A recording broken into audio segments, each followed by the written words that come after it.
कश्मीर एक अद्भुत व खूबसूरत हिस्सा है भारत का, जिसे दुनिया का स्वर्ग भी कहा जाता है। कश्मीर हर मौसम में सुंदर दिखता है। गर्मी में हरियाली तो सर्दियों में चारों तरफ बर्फ। इसके अलावा एक अत्यंत पहाड़ी क्षेत्र है जहां दुनिया की और ऊंची चोटियां शामिल हैं। कश्मीर की घाटी भारत के हिमालय और पीए पंजाल पर्वत के श्रृंखला के बीच बसी है, जिसकी वादियों में बैंगनी रंग के केसर के फूलों से लदे खेत एक अलग ही आकर्षण है। दुर्भाग्य से ये मनोहर स्थान दो देशों के बीच हमेशा से युद्ध का मैदान बना रहा है।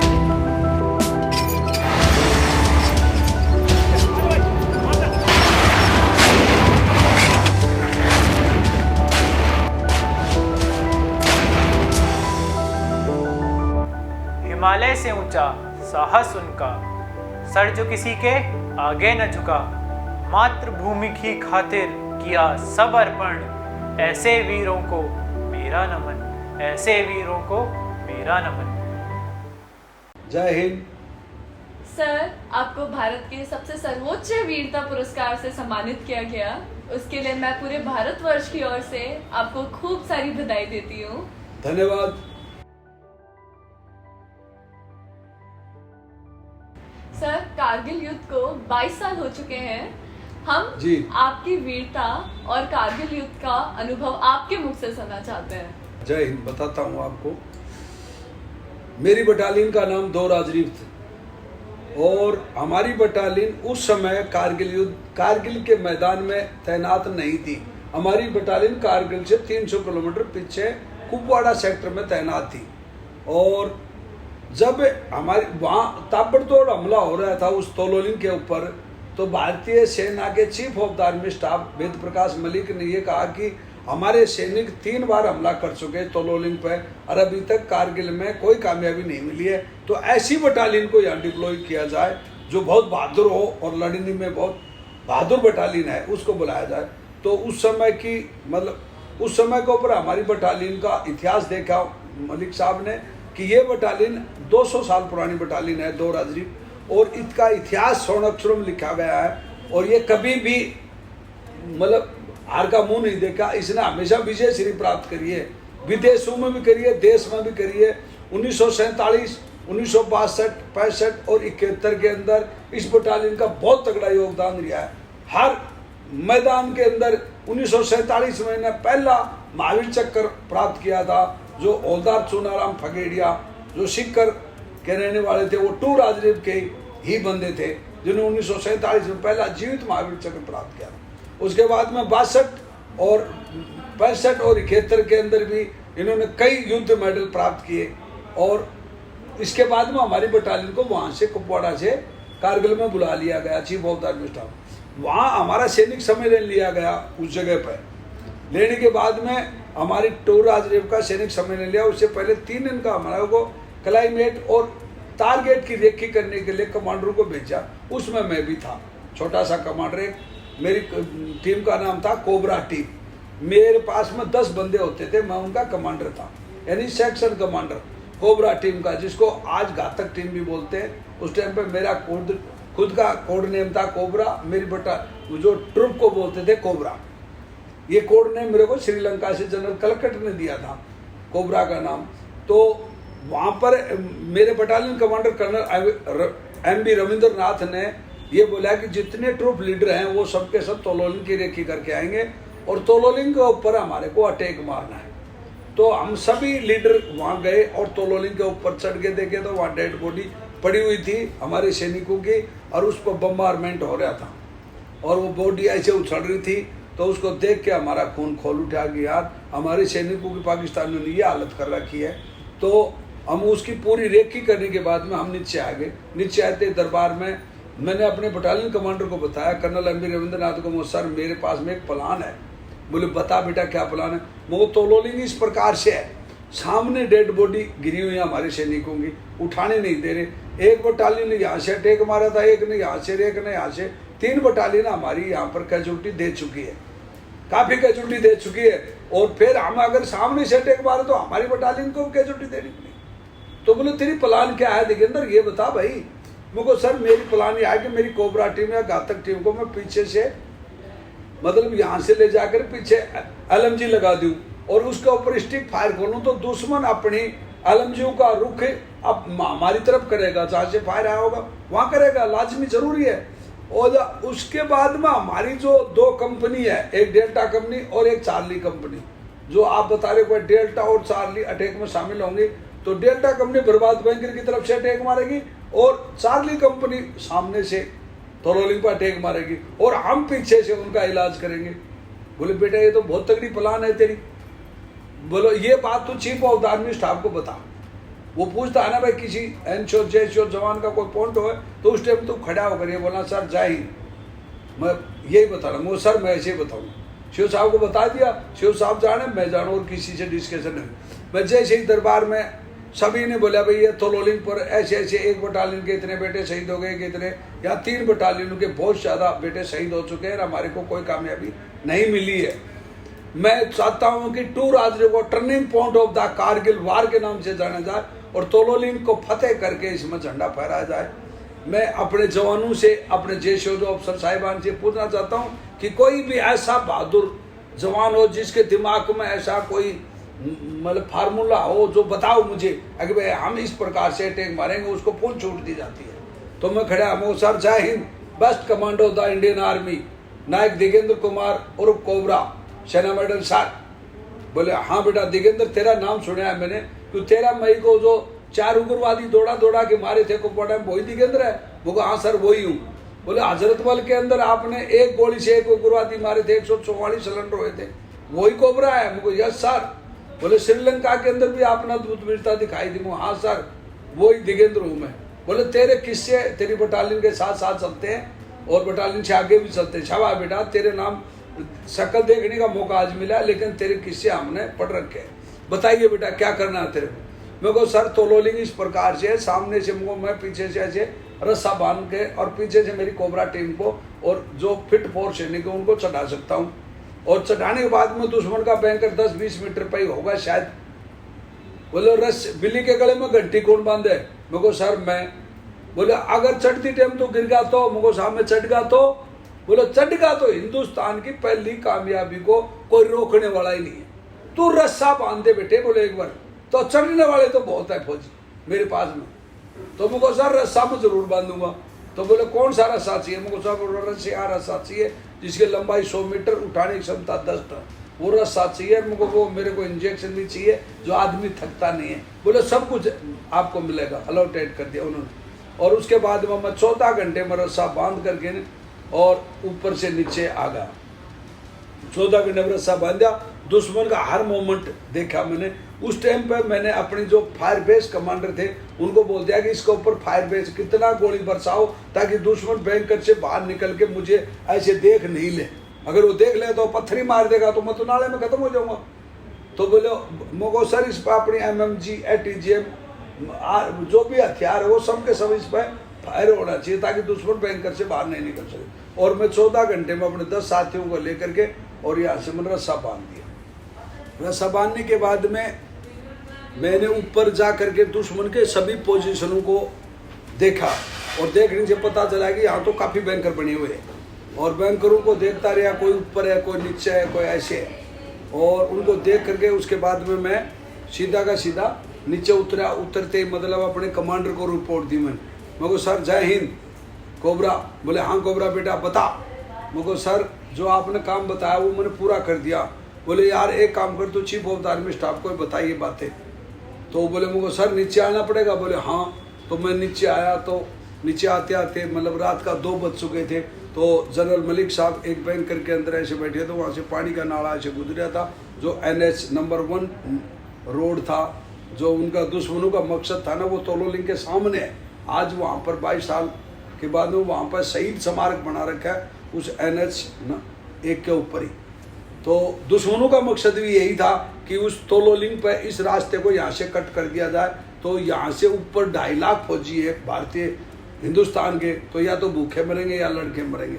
उन पाकिस्तानी फौज का मकसद यही था। क्योंकि एक साइड में जोजिला था और एक साइड में तोलोलिंग थी। ये तोलोलिंग पे कब्जा होते ही वो जोजिला के रास्ते को कटअप कर देते और पूरा लिंक टूट जाता हमारा हिंदुस्तान का, क्योंकि एक ही रास्ता जो दूसरी साइड में जो लेह लद्दाख से और यहाँ से जाता है वो रास्ता बहुत मुश्किल है, वो इतना कठिन है कि वहाँ से असला बारूद हर सामान नहीं ले जा सकते। और जैसे ही मैं नीचे आया तो मलिक साहब से मुलाकात करी तो वो बोले मो जैन सर, बोले बेटा कोबरा दिगेंद्र तू आ गया? मुझे हाँ।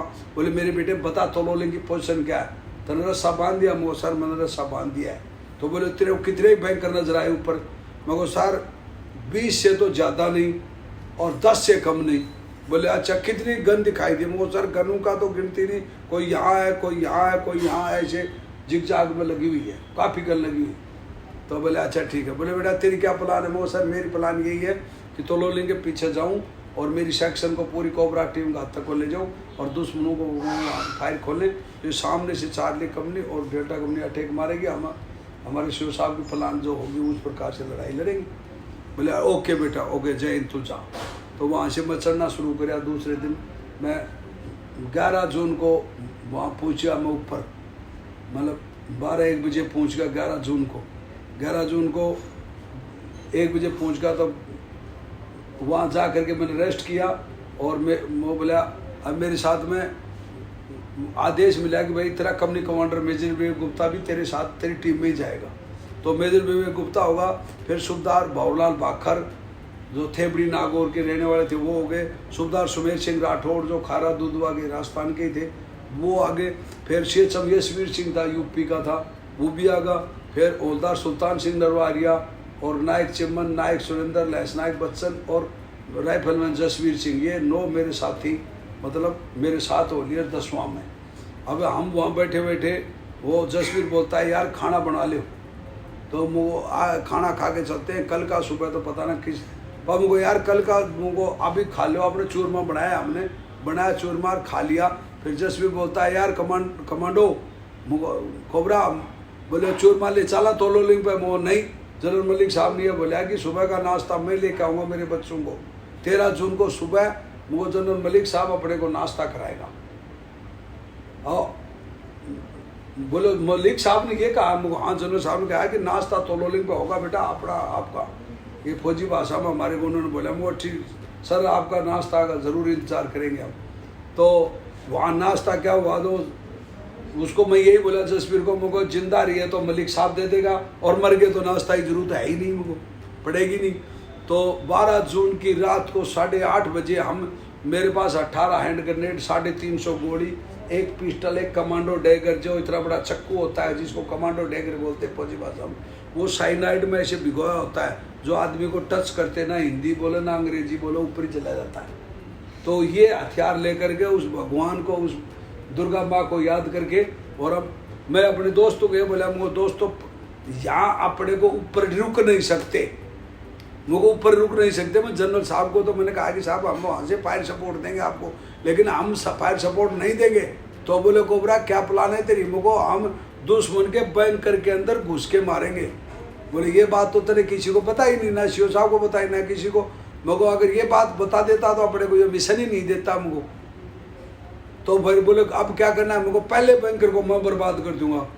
तो सूबेदार बाबूलाल बाखर बोलता है दूसरे को मैं, सूबेदार सुमेर सिंह राठौड़ बोलता है तीसरे को मैं, फिर गुप्ता साहब बोले चौथा को मैं, फिर शेख यशवीर बोला राजस्थान के खुद बांट रहे हो हमारे को नहीं देते पर हैं, बोले वो 5वां को मैं, और ऐसे 6, 7, 8, 9, 10वां हम 10 के 10 आदमी 10 बैंकरों को बोले यार 10 बैंकरों को अपन ने अंदर घुस के बर्बाद कर दिया। तो फिर बैंकर हुए 12-13, तो मुझको हमारे में से जो बचेगा वो 12-13 उठा देगा और नहीं वो 11 बैंकर मैं उठाऊंगा दोस्तों, फर्स्ट बैंकर और लास्ट बैंकर मैं उठाऊंगा। बोले ओके डन। और हम रात को 12 मतलब 8:30 बजे वहाँ से चढ़ना शुरू किया और ऊपर जैसे ही गए तो फायर हमारा वो फायर बेस से थे, वहाँ फायर बेस कमांडर था हमारा एक सूबेदार साहब, तो उसको बोला मैं सर कोबरा 4 लंबा हो जाओ, बोले पास। मैं को सर 1 मीटर ऊपर फायर आना चाहिए, यानी कि अपनी भाषा बोली थी मैंने राजस्थानी कि मुझको लंबा साहब बारिश हो गई है, बाजरा ओरना है, 1 मीटर हथेली ऊपर कर दे, यानी कि यहाँ फायर आ रहा था उसको 1 मीटर ऊपर करा दिया। उसने मेरा बोला दिगेंदार जिंदगी का बहुत बड़ा रिक्स ले रहा दिगेंदर, बहुत बड़ा रिक्स ले रहा तू बेटे। मेरे को रिक्स का आगे जीत है गुरु जी, मेरे को पक्का जीतेंगे हम।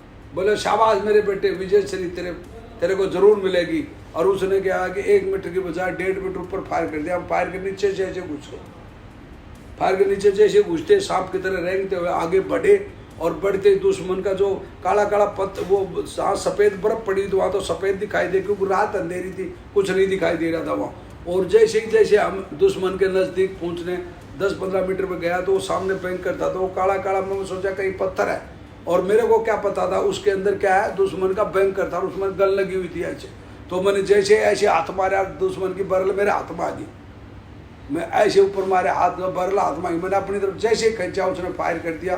पहले गोली यहाँ लगी और 3 गोली मेरे ये सीने में लगी, यही आंखों पर जो पूरा फटा हुआ है, ये पूरा 3 गोली लगी। 2 गोली AK-47 में लगी मेरे, और लगते ही मतलब मेरी AK-47 मेरे हाथ से छूट गई। मैंने वहाँ कहा, हे मेरे मालिक, मैं एक योद्धा हूँ और तूने मेरा हथियार खोस लिया। तो मेरे बच्चों, पूरे देश के सभी को बच्चों को ये बताना चाहता हूँ कि जो खुद की रक्षा नहीं करता उसकी ईश्वर भी नहीं करता है, और जो खुद की रक्षा करता है उसकी ईश्वर भी करता है।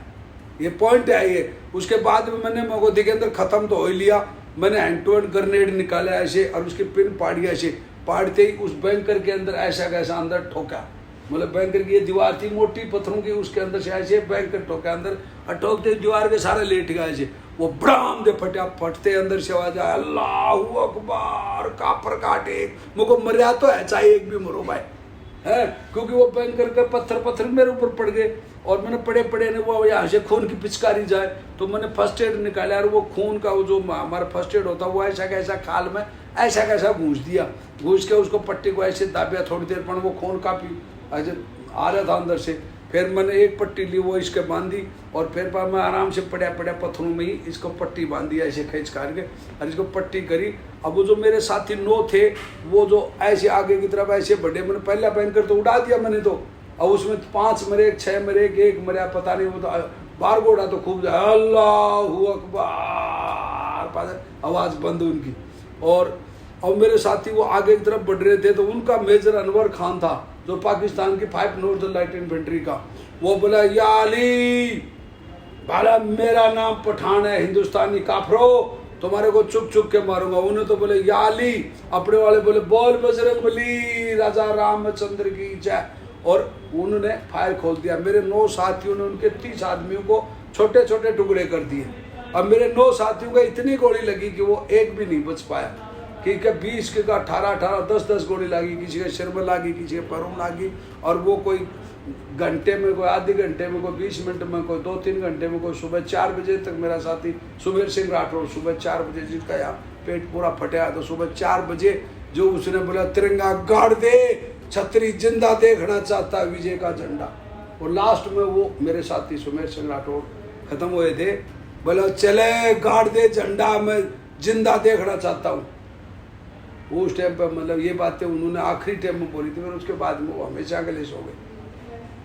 अभी मैंने वहाँ फर्स्ट एड किया, और उनकी गन ऐसे फायर कर रही, तो उनका ऐसे घूमता हुआ ऐसे, उनकी खाड़ी को क्रोट रेंज बोलते हैं, जो ऐसे आगे बैंकर का आगे खाड़ी आती है, जो 2-3 फुट गहरी होती है, और उसके ऊपर से ऐसे गन होती है। वो गन ऐसे फायर करिए मेरे ऊपर से, उनका नीचे ऐसे रगजता कोड़ी बोल जाऊँ, ग्रेनेड निकालूँ, आराम से उसकी पिन काटूँ, और जैसे 36 नंबर इतना बड़ा होता है, वो लाडू की तरह उसको अंदर ठोक दूँ, और वो बड़ाम दे फटा, और बड़ाम दे, अल्लाह, मर गए। और मेरा हौसला अफजाई होता गया। मेरे साथियों ने मेरी पोजीशन देख ली, क्योंकि वो तोप के गोले बरस रहे थे, तो मेरे साथियों ने देखा, कोबरा तेरी पोजीशन बहुत बढ़िया है, इन कुत्तों को मत छोड़ना, भगवान तेरे साथ में है। और मेरे साथियों ने मेरा हौसला अफजाई करता रहा, और मैं वो ऐसे ऐसे ग्रेनेड कभी इधर ऐसे सुबह तक दुश्मन के 11 बैंकर उड़ा दिए। 11 बैंकर उड़ाने के बाद में उनका मेजर अनवर खान मुझे गाली रहा, हिंदुस्तानी कुत्ते बाहर निकल। तो मैं के कुत्ता हूँ, बाहर निकलूंगा। उन्होंने काफी गाली करो, तेरे हिंदुस्तान की धरती में तेरे इतने टुकड़े करूंगा। तो वही आदमी है ना जो 95 में सर्जिकल स्ट्राइक करके आया था, हमारी बटालियन के 16 सिर काट के ले आया था। तो वही कोबरा है, आज तेरे को छोड़ूंगा नहीं। वही टू राजदीप है जो हमारे 16 आदमियों को सिर काट के ले आए थे, तुम एक के बदले में। मैं को हम वही है बेटा, पर मेरे को डट जा, तेरा भी सिर काटेंगे हमको। वो उन्हें याद और दिवा दिया मेरे को, भाई सिर काटा था। मेरे को चलो बढ़िया, दिमाग में बैठ गई सिर काटना है। तो उसके बाद वो घूमता घूमता पीछे गए, तो वो मैं पीछे गया तो मेरे एक साथी लहसना एक बच्चन सिंह, जिसके सिर में ऐसे गोली लगी हुई, वो बोला कोबरा कोबरा सर LMG ले लो, कोबरा सर LMG ले लो। तो मैंने हमको यार अपने पास तो ग्रेनेड भी खत्म हो गए, पिस्टल है, हथियार छूट ही गया था पहले, और ये कमांडो टाइगर, दो ही तो छोटे मोटे हथियार, पिस्टल से लड़ाई थोड़ी लड़ी जाती है हमको। तो मैंने वो LMG मेरे साथी का वो पिट्ठू लिया, 750 गोलियों का मैगजीन भरे हुए, और वो LMG ली। अब LMG पे एक मैगजीन चढ़ा हुआ था, मुझे नहीं पता इसमें कितनी गोली, और मेरे साथी ने पहले फायर कर लिया, तो वो मैगजीन चढ़ाया, मैं ऐसे कैसा जैसे वो मेजर अनवर खान 2 HMG से मेरे 250 कमांडो पर फायर कर रहा था, वो बीच में ऐसे काला काला दिखाई दिया मुझे। मैं बोला मेजर अनवर खान संभाल, मुझको हिंदुस्तान का सिपाही पीठ पे गोली नहीं मारता, बहुत देर होगी तुझे गाली काटता।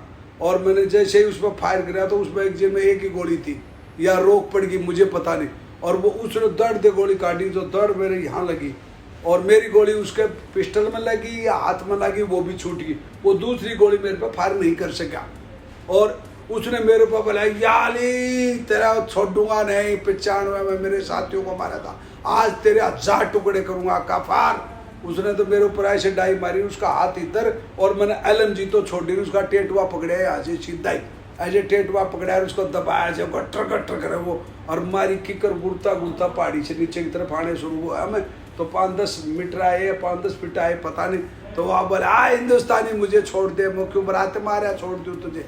और उसके बाद वो कमांडो टाइगर लिया, और बाद वो टेटुआ तो छूटा, और उसकी गर्दन पर भच बैठाते हुए बोले आ मौका का बढ़िया काम, और उसकी मुंडी काटी, मुंडी काट के बोला मेजर अनवर खान बोल कुत्ता तू या हम, और उसकी जीभ बाहर निकल रही थी, वो कुछ नहीं बोला। मैं खुशी का मारा गुडड़िया, मेरे टांग भी काम कर नहीं कर रही थी, और मैं गुडड़िया ऐसे चढ़ता हूँ, कहीं पड़ जाऊँ कहीं लौट जाऊँ, मुंडी नहीं छोड़ रहा, और मैं भारत माता की जय बोलता तलोली के ऊपर। जैसे ऊपर चढ़ा तो अमेरिकी सैटेलाइट में मेरी दाढ़ी वाली फोटो आ गई, जिसकी वजह से भारत सरकार ने मुझे जिंदा महावीर चक्र दे दिया। नहीं, ये मेडल मरणोपरांत मिलता है। उसके बाद मेरा battalion commander colonel MB Ravindranath Aga, और उधर ही मेरा साथी जो सुबेदार बावला वो था सुमेर सिंह राठौड़, उसके गोली लगी हुई, मैं CO साहब के पैरों के पास में वो लेटे हुए थे। मतलब आप बोला कोबरा गाड़ दे झंडा, दिखा दे हिंदुस्तान को, आगे हमने पहली जीत हासिल कर ली है, कोबरा गाड़ झंडा, गाड़ बेटे गाड़। और वो ऐसे करते करते वो जय हिंद बोलते ही वो शहीद हो गए। मेरे साथी सुमेर सिंह राठौड़ थे ना, खारा दूध है, वो शहीद हो गए। मेरे CO साहब ने मेरे को बोला कोबरा तेरे कितनी गोली लगी हो साहब, मुझे तो पता ही नहीं। तो उसने ऐसे बांध भरी तो वो पूरा खूना में बन गया। मैं बोला जल्दी उठाओ इसको, कोबरा को ले जाओ इसको नीचे। और मेरे को वहाँ मेरे साथियों ने उठाया, नीचे आया। नीचे आने के बाद में वहाँ से मेरे को हेलीकॉप्टर से श्रीनगर हॉस्पिटल में ले आ गया। वहाँ पर आया तो मैं जैसे हेलीकॉप्टर से नीचे उतरा तो मैं जब तक होश में था, और देश का प्रधानमंत्री अटल बिहारी वाजपेयी, मैं ऐसे ही स्टेज पर लेटा हुआ था, उसने मेरे को 3 थप्पी मार के बोलता वार मेरे कलयुग के कर्ण बली, तने 48 दुश्मनों को मारा। मैं हैं 48 को मारा? हाँ। बोले बेटे आप सेंचुरी में 2 की कमी, अभी तक तो नोट आउट है। हमको यार 48 मार दिया, मुझको समझ में नहीं बैठी। हाँ बोले बेटे तेरे 11 बैंक क्रू में तेने ग्रेनेडू से जो मारे थे वो 48 है, मेरी रिपोर्ट आ गई है। मुझको साहब धन्यवाद, अब तो मैं मर भी जाऊँ तो कोई गम नहीं है। उसके बाद मेरे को श्रीनगर हॉस्पिटल में मेरा वहाँ से मेरे को पूना भेजा। पूना में कोमा में चला गया। कोमा में जाने के बाद 7 दिन बाद में कोमा से बाहर आया, और बाहर आया फिर उसके बाद में वहाँ पर देश के सब बड़े बड़े लीडर नेता, सब पूरे देश के बड़े बड़े नेता मेरे से मिल के आए। सब ने मुबारक, हीरो हीरोइन, वो रवीना टंडन तो मुझे राखी बांध के गई थी, मेरे को धर्म का भाई बना के गई थी, और कई हीरो हीरोइन वहाँ आए। फिर 14 अगस्त को रात को मेरे को chief of the army staff का फ़ोन आता है, बेटा 13 जून को मैं तेरे को नाश्ता नहीं करा सका, लेकिन मैं तुझे आज कई पुश्तों का नाश्ता कराऊंगा। तुझे देश का सर्वोच्च वीरता पुरस्कार दिया जाता है, महावीर चक्र, वीरों का वीर, महावीर की उपाधि तुझे दी जाती है। मैं कल सुबह तेरे को अपने हाथों से मिठाई खिला के आऊँगा पूना। फिर वो गए और मेरे को अपने हाथों से मिठाई खिलाई, और 15 अगस्त 1999 को मुझे देश का महावीर चक्र से सम्मानित किया गया। ये तो कारगिल दास्तान के आज भी 22 साल हो चुके हैं, उसको विजय दिवस को मनाते मनाते आज भी मुझे तो ऐसा महसूस हो रहा है कि आज से जैसे 2 महीने पहले ही लड़ाई हुई ऐसा महसूस होता है। और मैं अपने पूरे देशवासियों को और पूरे हिंदुस्तान के सभी प्राणियों को कारगिल की विजय दिवस की 22वीं वर्षगांठ की ढेर सारी शुभकामनाएं देना चाहता हूं। जय हिंद, वंदे मातरम। गवाह है आज भी कारगिल की वह बुलंद चोटियां जिनको तुमने अपने लहू से सींचकर तिरंगे की आन बान और शान को रोशन कर दिया।